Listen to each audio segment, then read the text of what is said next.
Pandemi COVID-19 telah membuat sektor pariwisata di Kabupaten Badung sangat terpuruk. Oleh karena itu, pemerintah diharapkan bisa menggali sektor lain agar tidak lagi bertumpu di sektor pariwisata.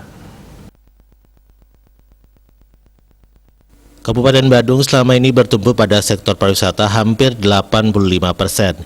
Ini adalah fakta yang terjadi sehingga hampir 2-3 triliun rupiah lebih pendapatan Badung dari sektor pariwisata. Dengan terjadinya pandemi seperti saat ini, COVID-19 menyebabkan sektor pariwisata mengalami keterburukan. Dampaknya pendapatan dari sektor pariwisata terjun bebas.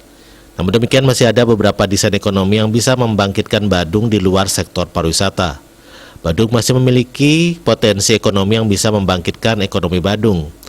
Kabupaten Badung tidak bisa mengandalkan hanya satu sektor. Pemerintah harus membuat beberapa desain ekonomi untuk masyarakat dan menggali potensi ini yang harus dilakukan secara real. Namun demikian, sebetulnya masih ada beberapa desain ekonomi yang bisa membangkitkan Badung di luar sektor pariwisata. Jadi bukan kita bermaksud mengabaikan sektor pariwisata, tetapi kita Badung ini masih mempunyai potensi yang lainnya.